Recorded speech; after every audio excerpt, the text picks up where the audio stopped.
let's connect. More community in the room when we press play. Less ego, more respect. We pass the mic, then we get out the way. Less noise, more effect. Turn real life into something they can say. This podcast put my city on the map today. We got a call from Compton.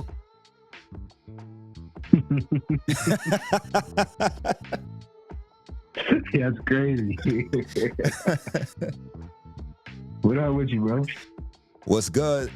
So it's 2026 and it's the first interview of the year. And we're doing a phone interview with my guy Roche from LA. He's out in LA now. So Roche, what's good, man? How you? Man, I'm good. First of all, let me clear something up. Everybody from my hometown, you always saying from LA. They better stop playing with my emotions. Everybody know I'm from Syracuse, you know what I'm saying? Southside born, all around raised. Okay. You know what I'm talking about. But nah, man, life's been good, man. I appreciate you. I'm saying I see you doing big things. Like to see you prospering with growth. You know what I'm talking about? How you been though? You been good? Yeah, no, everything's been good. Yet again, I appreciate you coming on the platform. I said I was looking forward to this one because I know that you got a new project that just recently dropped, Hollywood, which is fire, by the way. Appreciate you. And also, we doing something different, right? This is the first phone interview that I got going on because obviously, you know, I'm in New York, you're in LA. But it's dope to be able to connect it together, put the pieces together, and create some new type of content. So I'm pretty excited. So let's start from the beginning, right? So as you just corrected me, you're from the south side of Syracuse, you said? Yeah. Born and raised, Penrose and Ostrand. Okay. How was life for you growing up? I mean, it was cool for the most part. You know what I'm saying? I did little things. It was rough towards the teenage years, but growing up wise, younger as a kid, we was outside playing like before we had all this internet shit. So you know how that goes. Right. It's different. We was always outside chilling with everybody on the block playing two-hand touch football in the street, things of that matter. But you know, we just had to grow up sometimes. So I think, you know, started to figure out a way to make money. So that came into play. And then, yeah, it was just always about grinding. Always trying to figure out what was next. Because, you know, my mother was single. And there was four of us. So there was a lot to deal with at the time. But she held it down, so we had to hold it down. So you said, you know, single mom, 4 kids. How was it? Like, were you like poor, middle class growing up? I mean, I wouldn't say poor, but I'll say like everything was like, what is it? We had to be resourceful. Let's put it like that. Mm-hmm. She always made it happen, though, so we always had food and stuff. So, you know, for the most part, I had a situation where, you know, had my they call it rebellious years or whatever, but it was a situation where I had with her boyfriend, so I ended up being like outside for a brief moment, probably about 14, 15. That kind of molded a different mindset prior to the person I am right now, but still love her to death, and she's still here to this day. So, you know what I'm saying? Still talk to her every day, but it was just like a little brief situation. So, how were you in school? Did you graduate? Yeah, so I went to Henniger, you know, shout out to Black Knights. Yeah. What high school you went to? Yeah, what high school you went to, bro?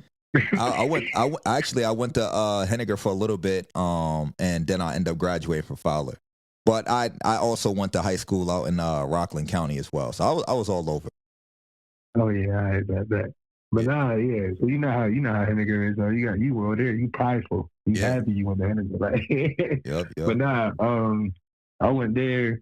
I think Miss Jones was there when I was there. She was Miss Jones. Yeah, I was just talking about Miss Jones.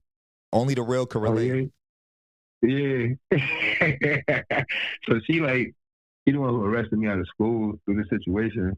And I got arrested out, whoever the case may be. I ended up getting my GED like a year earlier than graduated. So after that I went to TC3 out there in Cortland area. And then, yeah, that was cool. TC3, what's that? But, a college? Yeah, I went to the college out there. I was in SUNY Cortland a lot, like cooking and stuff. That's when I was like first started my first chef job and all that. But Yeah, so I was out in that area though. So high school, got that GED early, went to college, started doing things out there, opening up for people as music started taking off. So you said you started getting into music like towards college time, or was it before then that you like discovered It you was had a passion before for then. music? I'd say it was before, but like I'd say like college time was like the time when I was professionally like opening up for people. So I started opening up for like Lloyd Banks when he was like popping, Fetty Wap when he was popping, Joel Santana, Mario, Young M.A., a couple of different people I opened up for. So I did that situation. That's when I was still out there in New York. I was doing that in the city a lot. I went like Poughkeepsie at the Chance Theater and all that stuff. And then Hot 97 threw my birthday party and stuff before I left. Moved out here.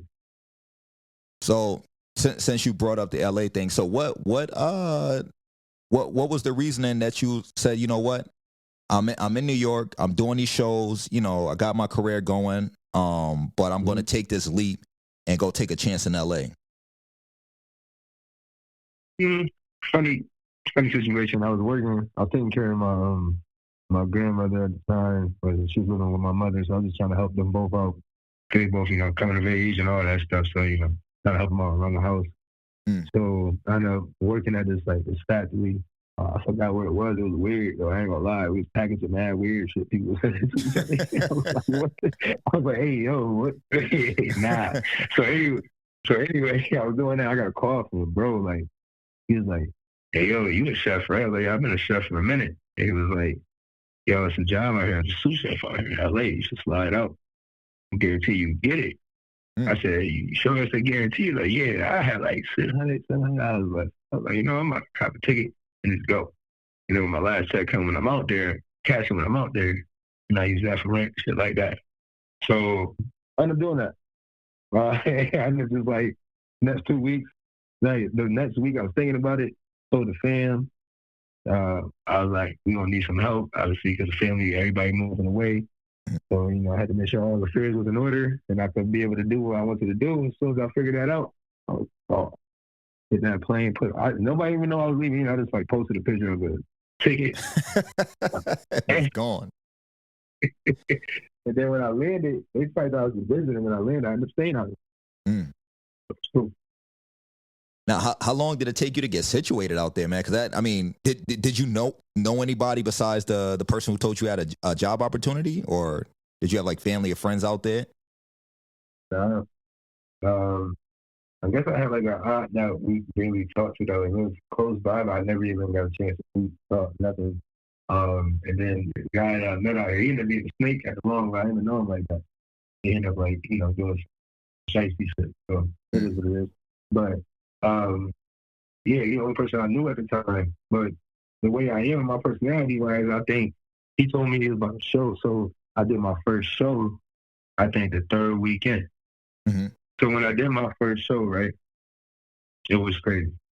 I had to get 7 people to perform. And the dude I knew, he had a roommate. And then his roommate had a supermodel vegan girlfriend who was all over the internet. And then so he brought her. And then we met like 3 people outside and like another person.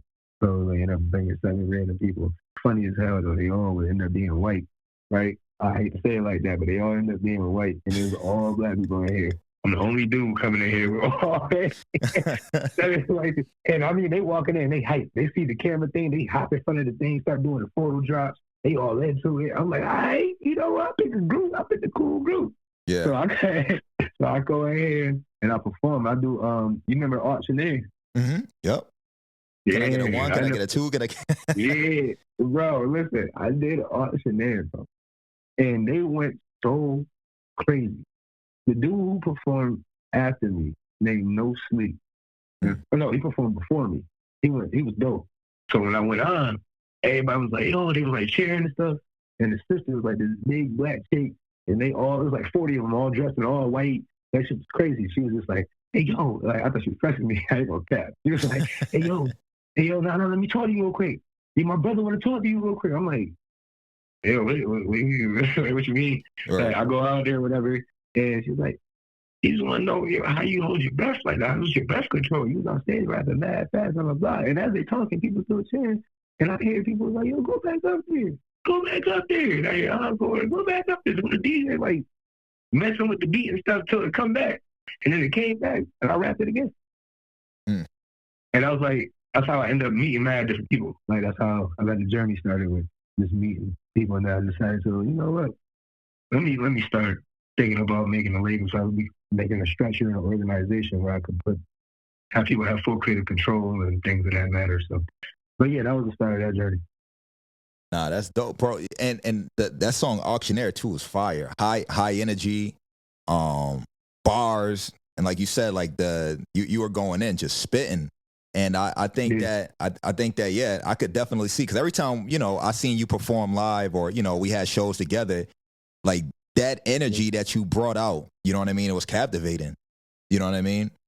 So I think that's dope for a different city, because I think that's where some people get stuck at, right? Is they stay in one city, they rock these shows in one city, and then kind of become complacent, right? Because you're like, all right, I killed the hair, I'm gonna keep killing the hair, but it's the same people you performing in front of. You're not gonna grow like that. Yeah, like it's crazy because it's like I just heard something on some show too that my fiance was watching. The show was they say like instead of live and learn, you learn and live, and that's what's going on. Like people would rather live and learn than learn and live. So what that means is like when you get complacent in a situation because you're comfortable. People so comfortable with comfortability, they feel like that's where they're supposed to be. That's the past because it's that's where they're supposed to be because the past and it feels right. Right. But at the end of the day, it might be the opposite. It might be like uncomfortable here, but maybe I need to get out of here. So if I want to go, but if I've never been where I need to go, then how am I supposed to know what it feels like? So without you knowing what something feels like in the beginning, it's uncomfortable. I agree. And I was talking to my boy earlier, right? He was basically he's been at this job for like 10 plus years. And me, I'm kind of the opposite, right? I don't care, bro. I got no loyalty to no job. Like I always like if it's not right, I don't want to be that angry old guy, right? Like I'm like, nah, I'm going, right? If it's not the right fit, it's not the right fit. But some people, right, they still have that, nah, I gotta be loyal, even though the job ain't for me, right? But these ain't the same jobs that our ancestors worked 20 years ago, where they could take care of a family of 10, you know what I mean, working 40 hours a week.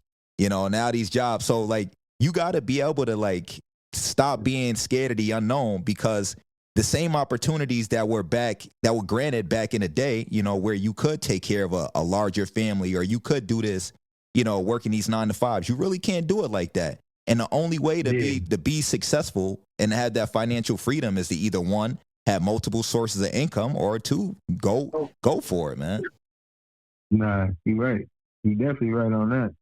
It's all about revenue and ways of making it happen. Multiple streams of income is definitely the only way, especially in this way, right? How everything going. So, but yeah, I definitely understand that. That's why I also be opening up restaurants and everything of that. But we opening a new restaurant in March out here. Okay. And it's called this is the first time I'm dropping the name now. It's just patent. Oh, we got the world premiere. We got the world premiere. Yeah, so So nobody try to take the name. I wish I could zoom in the camera more to make it more dramatic. I'll take care of that. I'll take care of that. But it's called The Flavor Passage. So, and it's going to be dope. It's going to be in Manchester out here, Manchester, Inglewood Ave. So, tune in for that. Okay, that's fire. Yeah. Yes, sir. All jerk sauces. All jerk. Okay, so you're gonna be different jerk. Be grilling and stuff? To the most part, yeah. And then it's gonna be like more like different type of sandwiches and egg rolls and stuff like that matter. So let's stay on the LA topic here, right? Because I watch a bunch of like food reviews channels and stuff like that. And LA Try Guy, shout out LA Try Guy. He's one of the people that I follow, and he's an ambassador on the fact that he says LA has like some of the best barbecue. Now, you being from New York and now being in LA, what's your thoughts on that? Hey, bro, who said that? A guy named LA Try Guy. Yeah, I can't say nothing about. I don't know who he is. Shout out to him. But listen, bro, he gotta tell me what barbecue spot he went to. I ain't, listen, I ain't trying to disrespect the bro or nothing. But y'all know some good. I like my tenderism. Look, tenderism. Look. He said that's all he knows is tenderism. I'm weak. But listen, I don't know nothing. Yeah, I don't know about no good barbecue spots out here, bro. And that's crazy because when I was in Denver, that's what we did. We opened up a barbecue spot. You know, we were smoking all the food and all that, like 24 hours and everything, especially the brisket. So it's just like I don't know about that. See, when we have you on in person, man, we'll have to do some type of food content too, because you just made me hungry. Oh yeah, I'll do that. I'll definitely make some food for y'all. Definitely, you already know that. So let's talk about this new project that you just dropped, Harleywood. When did you drop it? Where can they find it? And tell us a little bit about it. It was crazy because I dropped that before Thanksgiving, and it was delayed all the way until I think like right before Christmas. Wow. And I mean, it's Hollywood. So Hollywood is based off so I used to walk into my uncle's house when I was younger, and him and my aunt, Auntie Tracy, Uncle Kim, rest in peace. I walked in, they had this painting on the wall, and it was like a picture of, it looked like him kissing her, but I don't know the whole backstory of it. All I know is it always captivated me every time I walked in. So then on the bottom of it said Hollywood. And, in our family, everybody elite at everything they do, I feel. So when it comes down to it, Hollywood just matches the description of who he is. But it's not like being fancy and being fake. That's Hollywood. So that's why the Harley come in as me being real and genuine. Wow. So that's what decided me to name it that. And then I said, you know what, let's drop it. And everything on there tells a story. So when you go and you look at the track list too, it even tells a story. It's like a run-on sentence. So everything comes together. It kind of defines who I am. And me entering the game on a different type of platform, so I got some marketing behind it that we're going to use. That's dope. And yo, what inspired? Because when you were here, like you were like real big on the bars and big on the rapping, but it sounds like you got more into your melodic bag on this project. Yeah, because before, I was singing before, but I ain't gonna lie. Niggas wasn't outside battle singing. You know what I'm saying? Niggas was outside like, yo, you can hit a high note. Nah, we wasn't doing that. Niggas was rapping while we was out there doing what we had to do. So I ain't gonna lie. What it was probably I just started. Yeah, that's what happened. You heard the background. He said, fuck all this. But what happened was, that was perfect timing. And I was really thinking some shit like that. I was just summarized. I was just like, fuck all the rap. But it was just like more of the fact is I could put more pain into the melodic. Like more pain into I feel like people gravitate towards it more and they can feel it more in their soul. So that's why I started putting more things out like that. And plus, I feel like I express myself better. So, yeah, in the rapping, it felt like it. I ain't gonna lie, no disrespect, even to but it felt kind of easy. You know what I'm saying? So, nah, but yo, like I said, when you sent me the project, I'm listening. I'm like, oh, okay, nah, he's bringing it to the next level here. Because for me, it's always something like I come from the songwriter era. When people like focused on making actual songs, and like to me, when you add like hip hop and R&B and like that melodic feel.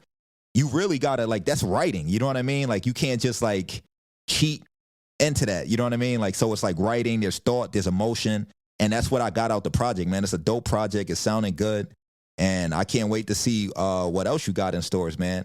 But spell the project out too. I have the writing on there, but spell it out again and let them know where they can find that project at, because it is dope.